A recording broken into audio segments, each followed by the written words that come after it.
Aviso de cando leves de opinión. Teño que confesarvos que teño a intuición de que a materia non é discreta, senón continua. Entonces, a intuición, que é unha forma de conocimiento para mí a máis elevada que existe, que somos incapaces de explicar, porque senón eu diría que se o grupo de Xavier é un átomo, nós somos o quark.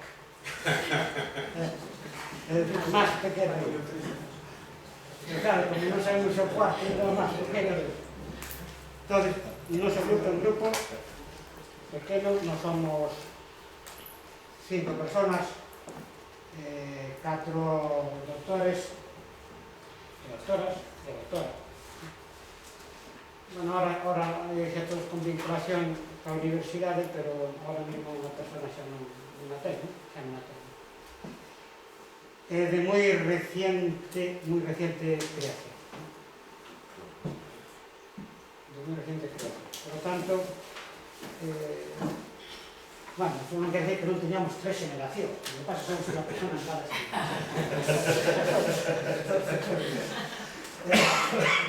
é difícil de ser a cuestión de falar.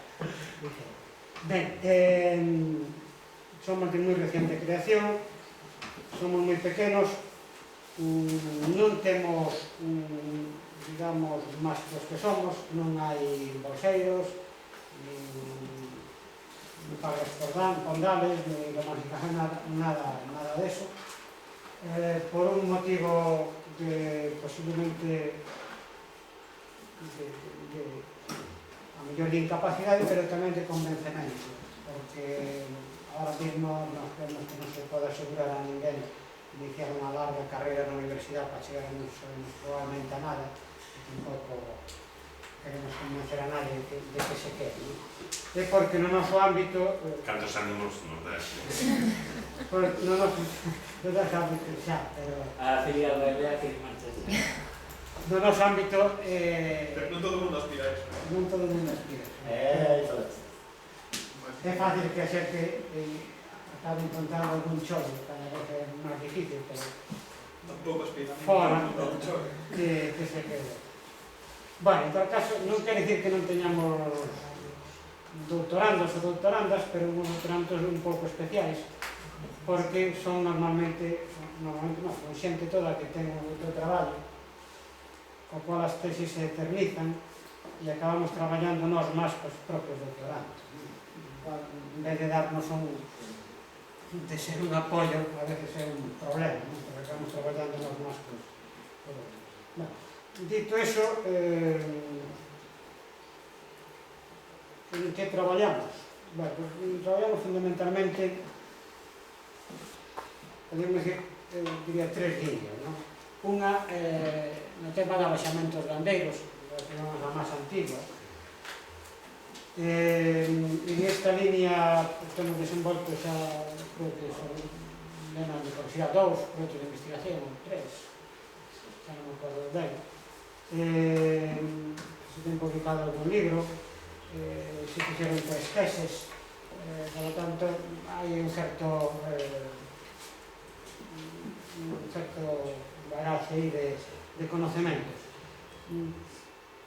O estudio dos aloxamentos gandeiros baixo unha perspectiva dobre, do punto de vista dos animales e do punto de vista das persoas, que é moi importante.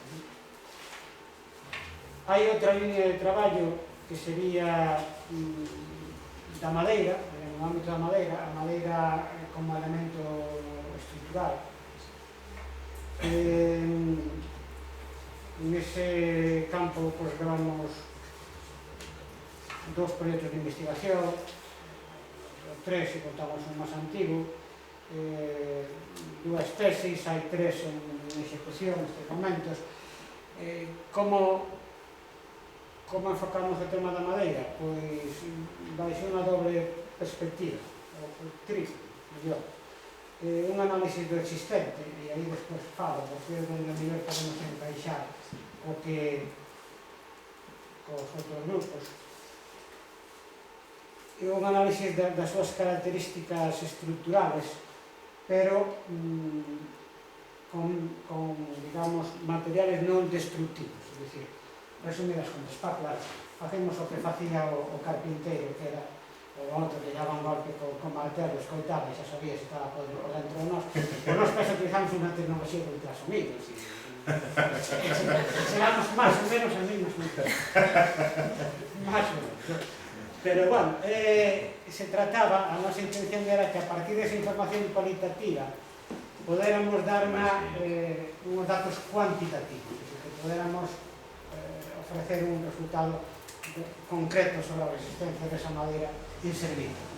Son tecnoloxías que se emplearon inicialmente, que se emplean sobre todo para analizar árboles vivos, árboles, sobre todo árboles singulares, e tal, que teñen moitos anos, ver se siguen en pé ou non, e que nós, digamos, utilizábamos a madeira en servicio. A madeira estructural podía ser un campo interesante para analizar madeira en servicio. E outro aspecto que, pues, insisto máis adiante, que está iniciando o Ramón, que é tratar de proyectar, digamos, a partir de unha idea xa moi bella, que é a ponte de Leonardo da Vinci, que tiña construir a partir de elementos pequenos de madeira, construir construccións importantes, chegar a facer construccións importantes. E despois volvo sobre eso porque ten o seu interés desde outra perspectiva. Iso serían as dos líneas máis importantes, e despois incluiría outra así, sobre a marcha que, digamos, que entraría dentro todo do que sería a construcción sostible, que se chama ahora, non? Aí temos feito algún traballo no tema dos hórreos, por exemplo. Sabemos que os hórreos secan moi ben o millo, non? E, bueno, algún traballo sobre por que o secan ben, pues secan ben, claramente, porque funcionan como casi como un prototipo de construcción bioclimática perfecta. Porque rebaixa a humedade relativa nos hórreos de tipo montañero da Mariña de Lugo, se rebaixa a humedade relativa exterior en un 5%, 5 puntos, que coincide, se mira un pouquinho, casi exactamente o que necesita o millo para secar. E a temperatura, pois, é igual. É dicir, un pouco é saber un pouco se iso funcionaba, por que funciona, e que utilidade pode ter hoxe. No tema dos hórreos, algo estamos iniciando nunha tese dun doutorando portugués da Universidade de Aveiro sobre análise do ciclo de vida. Encaixaría un pouco pola pegada ecolóxica, a metodoloxía, pero, bueno, encaixa un pouco nesa línea. E outra máis que tamén entraría aí, o tema tamén enlazaría un pouco o tema do territorio, análise un pouco dos tempos de traballo. E ora enlazo a mellor isto en que podemos nos encaixar aquí, porque nós si somos destes grupos centrales e periféricos que eu digo, nós somos dos periféricos, máis ben. Dixen que non había dese. Bueno,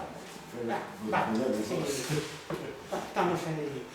Ben, en que podemos encaixar? Bueno, en que coincidimos, por lo menos, en moitas das ideas que aquí se expuxeron, moitas das cosas que dixo Xavier agora comparto 100%, pero, sobre todo, con unha idea, decir, por que non vemos as cousas outra vez de novo? E cos ollos da hora.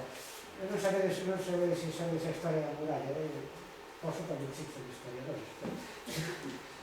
Cando eu era concelleiro, ainda asistí nunha reunión de comerciantes de Lugo que querían tirar a muralla.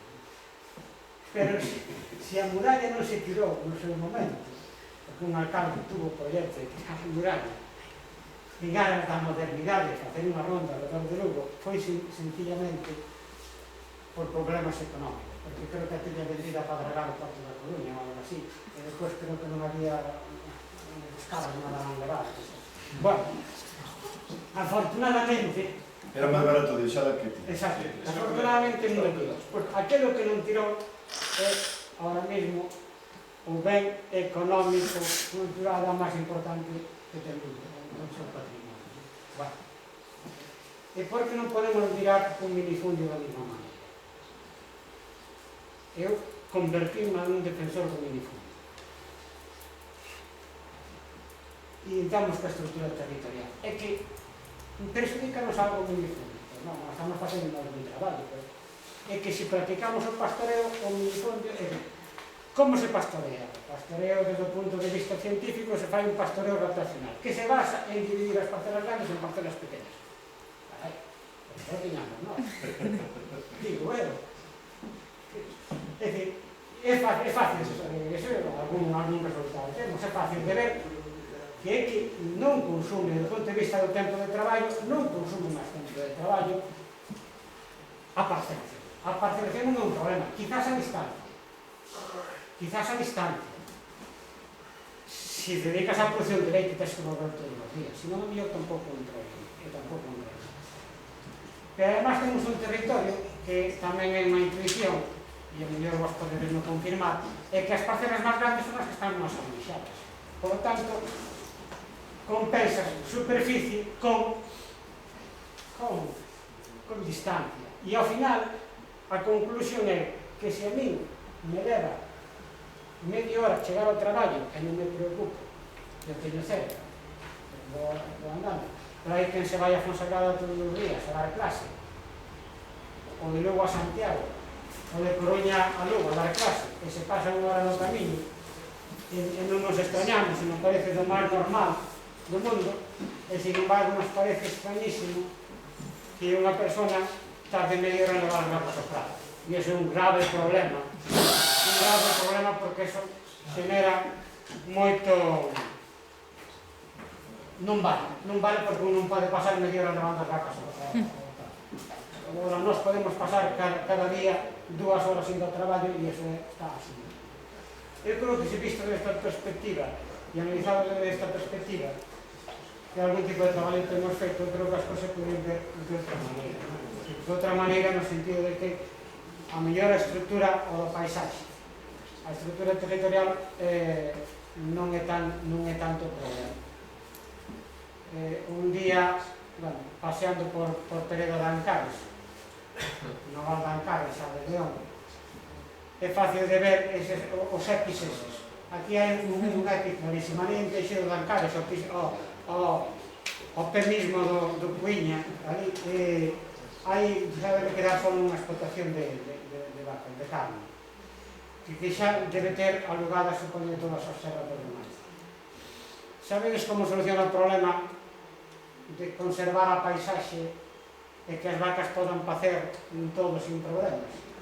É moi fácil, deixarle abertas as canceras, as cierras cariantes, e no seu caso, abrir no valado un pequeno boquete así, as vacas pasan de un prado a outro facendo sin problemas e o territorio permanece con seus valados, a súa distribución, non está afectado para nada por conservar o paisaxe e é útil. Bueno, dito isto, deixando filosofías a parte. Xa levas un cuarto de hora que non ibas a usar, Vale, entonces, en que podemos encaixar aquí? Pois en ver as cousas de outra maneira. Nos temas que traballamos, no tema de construccións tradicionais, eu creo que conviña estudialas, a súa lógica, o seu funcionamento, o porqué, moitas como podemos utilizar. Os alojamentos gandeiros. O noso estudio se basa un pouco tamén polos epis, e nós non podemos reproducir un laboratorio un edificio, nós temos que practicar o que chaman a reinxeñería, ver o que se fixo e analizar o que se fixo e ver onde funciona e onde non funciona. Por tanto, o estudio de casos para nós é fundamental, e desde a perspectiva dos alojamentos gandeiros é unha forma de estudio que son fundamentales as construccións para explicar tamén os sistemas productivos. decía antes, é que desde o punto de vista sanitario non pode estar estrado de toxo. Sí, desde o punto de vista sanitario pode estar perfectamente estrado de toxo, o sea, non hai ningún problema. A mellor son outras razóns. A mellor é que é máis complicado de manexar, pero que a mellor estudiando formas de manexo nos alexamentos determinadas, a mellor non é tan difícil. Sobre todo, cando se analizamos os tempos de traballo, vemos que unha explotación agraria hoxe en día de leite, en traballo ordinario a mellor non se consume máis de 3 horas ao día. Por tanto, tampouco é un problema. En canto a madeira, dicía vos explicar un pouco de Ramón. É dicir, Ramón está traballando un tema moi interesante. Nós temos, dicemos moitas veces, é que deberíamos ter o monte, ter especies autóctonas. Vale.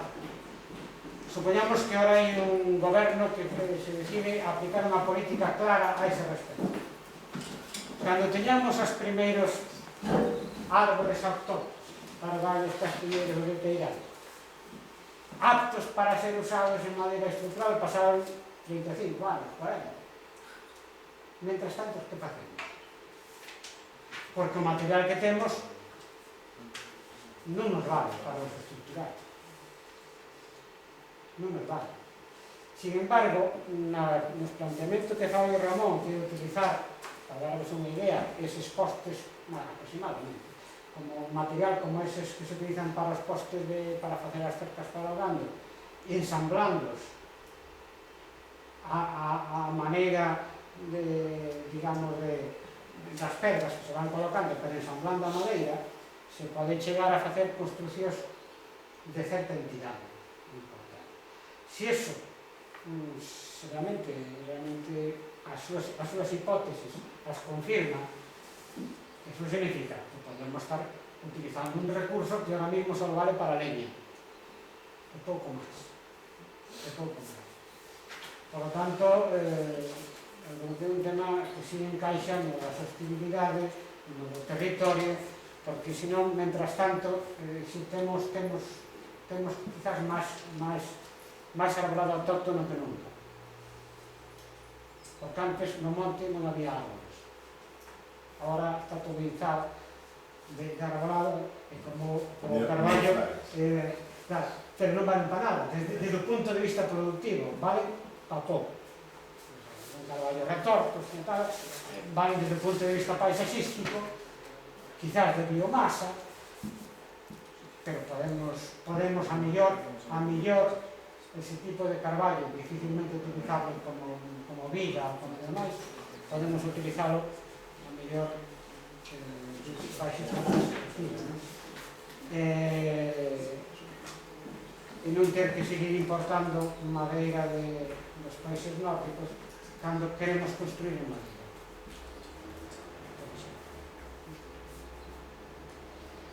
Bueno, e esta xa me pasou. Eso era a idea. Eu avisei depois porque dixes que ibas falar pouco. Temos tempo, non é?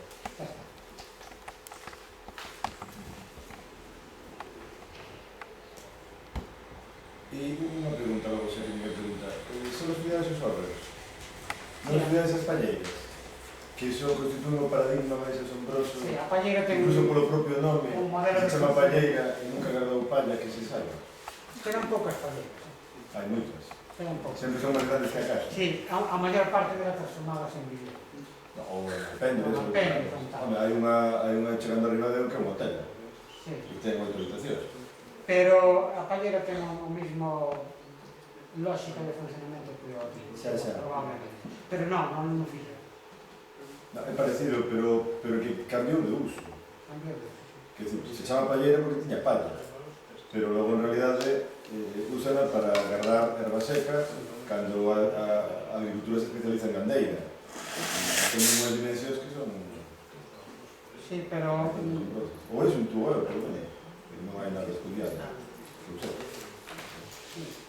Claro, foi máis eu quedamos impactados pola tua defensa do discreto encanto do Minifulcio. Para os economistas resulta tal. Na perna. E a Tito e a mí nos recorda bellas discusións. No, a pregunta, tedes, aparte de todo isto que dixense, que un argumento que nunca pensar, esta historia que dimos pasar 10 minutos para chegar ao sitio de pasta nas vacas, mentras que 2 horas de transporte na cidade e tal, iso non sei se así moi impactado. Pero, aparte de iso, tedes así un pouco estudiado empíricamente algo desto? Ou tedes alguna línea? No, é dicir, bueno, si unha das tesis que se está facendo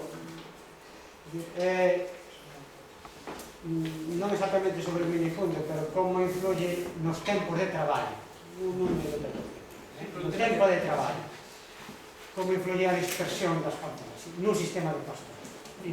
Son un sistema de pastoreo. Pero este é un tema Porque dentro do... Porque si, é dicir, nós o que fixemos, é a miña opinión, o que fixemos tradicionalmente, nós tiñamos un territorio parcelado. E o que fixemos foi, puñemos e adaptamos ao territorio as máquinas que non vivían de Estados Unidos. En vez de coller, inventaron as máquinas que nos poderan traballar. Que algunhas si se fixe, se vades en Taramundi, inventaron unha máquina que é para coller erva en terreos así. Sí, costero, sí. Que un ferreiro aí de cerca de Soler pues inventou un carro para subir as uvas, ¿no? que se basa no mismo sistema. Pero en general non nos inventamos nada. Nos viñan uns tractores inmensos que non podíamos as parcelas. Que facemos? Ou compramos outro tractor ou nos cargamos as parcelas. E además explicamos por qué. Pero, desde o punto de vista de pastoreo, un pastoreo hoxe en día científico, digamos, un pastoreo rotacional, que se basa en dividir as parcelas, a ser posible, si fora posible, en parcelas onde a vaca só estiver un día. E aí pasas a outra. É dicir, se basa en dividir as parcelas. En dividir as parcelas en parcelas máis pequenas. Bueno, eso é o que tiñamos. Non leva máis tempo. Unha vaca a canto anda, a que velocidade? 4 km hora, aproximadamente.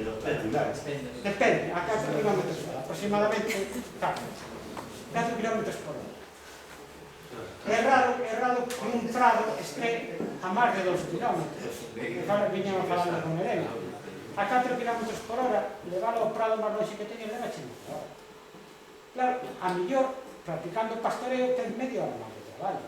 Pero nunha explotación agraria hoxe en día, o traballo ordinario non consume máis de 4 horas.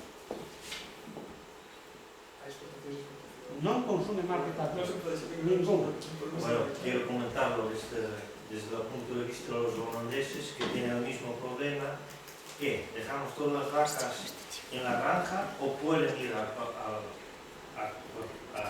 poner hierba afuera.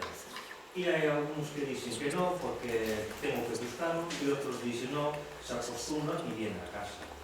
Eso no se explica, eso ni puedes calcular a veces, porque no es verdad. Tienen que caminar, pero...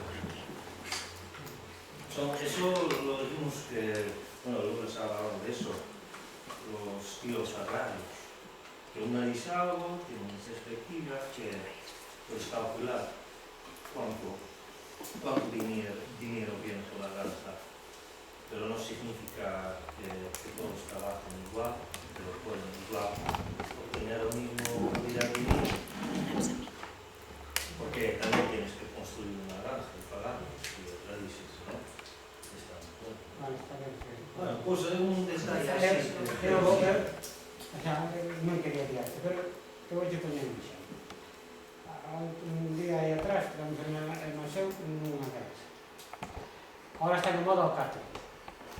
As vacas metidas e as vacas teñen cátero, que a cooperativa lles leva comida, chaman de cátero. Ven co carro mezclador e tardan 12 minutos en darle de comer. Aproximadamente 12 minutos. Vale. Unha persona, se lle dera de comer as vacas, se levara para o hotel, probablemente tardara unha hora. Sabes canto lles vale esos 12 minutos? a 1 euro e pico, creo que lles cobran por minuto, ou algo así, 12 euros. A 12 euros a hora é un traballo moi ben remunerado. Que unha persona deixe de remunerarse a sí mismo para pagalo a unha máquina, a unha empresa, porque é que ten tempo, e iso sí que ten moi horas. Un tempo ordinario nunha explotación non consume máis de 4 horas. Pero en vez de levar as vacas, logo van dar un paseo ao gimnasio. Encima o médico ha che recomendar que andes. Pasea. Entonces vas Arruga ver o colesterol. Saen todas as aldeas. ali pola zona de Tinto, as grandes granxas cas vacas ali metidas dentro e despois a xente paseando para baixar o colesterol polas pistas de Tinto. Sí, señor. É un tema, desde un punto de vista apaixonante, o minifundio, ¿no? É dicir, o sistema de organización do territorio, un tema apaixonante desde distintos puntos de vista, pero sobre todo creo que nos mete que nos podría meter nun debate que na verdad os anos 60, 70, quizás antes comezou e que afortunadamente a realidade demostra que ese debate era un debate claramente ideolóxico e sesgado, ¿no? Que é o tema da cuestión agraria, de Kautsky e outros, ¿no? A superioridade E Lenin. e outros. E Lenin, que dixo o mismo É que dicir, a superioridade, o que eles pronosticaron era a desaparición das pequenas explotacións e a conversión das mesmas en grandes explotacións capitalistas. A práctica, a historia, a realidade nos demostra de que estaban totalmente equivocados e de que había, digamos, algúns elementos que explicaban a configuración estrutural da dinámica agraria que non estaban tendo en conta, non?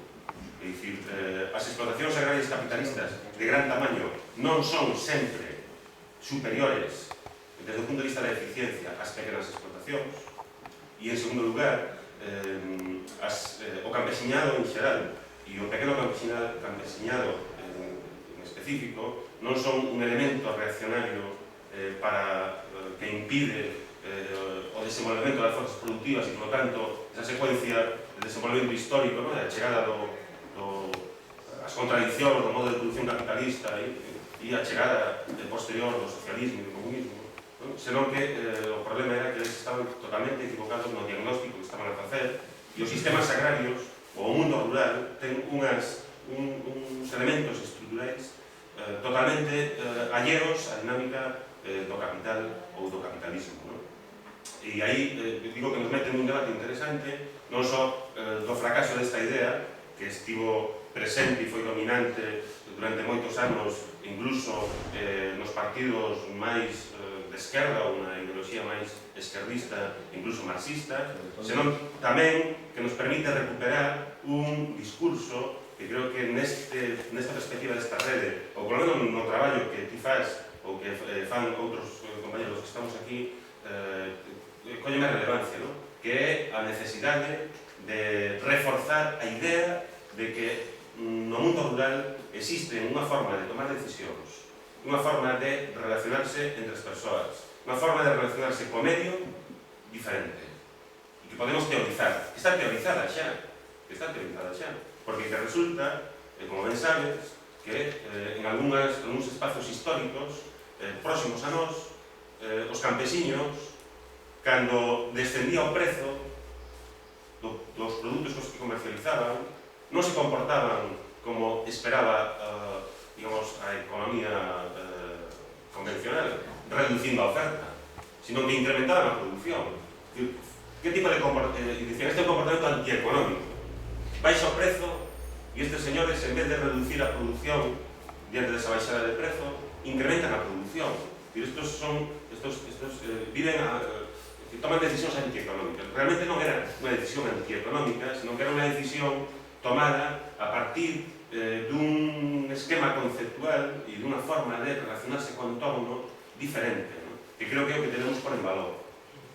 E o minifundio xa un papel aí. Perdón, e simplemente, e outro elemento que nos esquecemos moitas veces, que é un elemento digamos, específico da agricultura galega, ata onde non sabemos, e é que non só está moi parcelado, senón que ademais asuntas